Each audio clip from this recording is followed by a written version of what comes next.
Hello बच्चों, let's read the question. The question says an amount of 1 mole of calcium cyanamide and 1 mole of water are allowed to react. The number of moles of ammonium produced is option 1, option A 3, option B 2, option C 1, option D 0.67. तो मैं question बोला कि 1 मोल calcium cyanamide और 1 मोल water हमने allow किया react करने के लिए, हमने रिएक्ट करवाया उससे, तो अमोनियम जो होगा प्रोड्यूस होगा वो कितना होगा, उसका मोल कितना होगा. तो क्वेश्चन में की कंसेप्ट क्या होगा. की concept of the question is, हम सिंपली इक्वेशन लिखेंगे पहले इसकी. तो कैल्शियम साइनामाइड क्या होता है, CaCN2.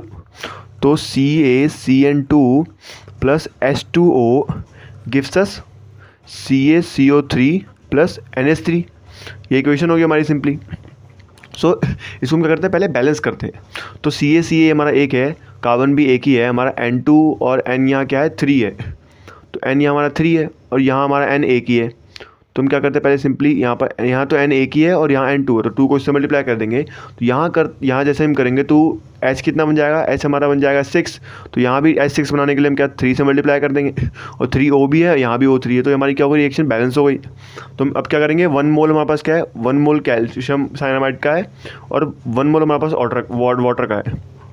तो अब हमें देखना है कि ये 2NH3 का कितने मोल्स बनेंगे. तो अभी इन दोनों में उसके मोल्स फाइंड करने के लिए हमें पहले पता करना पड़ेगा कि इन दोनों में से लिमिटिंग रिएजेंट कौन है. तो लिमिटिंग रिएजेंट कैसे पता चलेगा कि अगर हम ऑब्जर्व करें कि एक मोल CaCN2 1 मोल CaCN2 के लिए हमें कितने मोल H2O चाहिए, 3 मोल्स H2O चाहिए. 1 मोल CaCN2 के लिए 3 मोल्स H2O चाहिए. तो और 1 मोल H2O से रिएक्ट करने के लिए हमें 1/3 CaCN2 के मोल चाहिए होंगे. और इसके पास है कितने, 1 मोल्स हैं. तो 1 मोल्स हैं तो मतलब इसके पास तो बच जाएगा ये.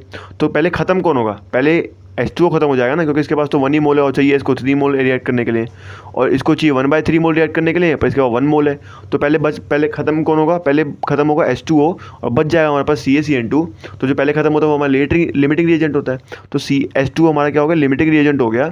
तो हम सारी रिएक्शन क्या लिखेंगे, इसके रिस्पेक्ट में लिखेंगे.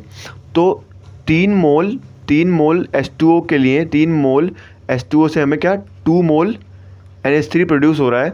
तो 1 मोल H2O से हमारा कितना 2/3 NH3 मोल प्रोड्यूस होगा.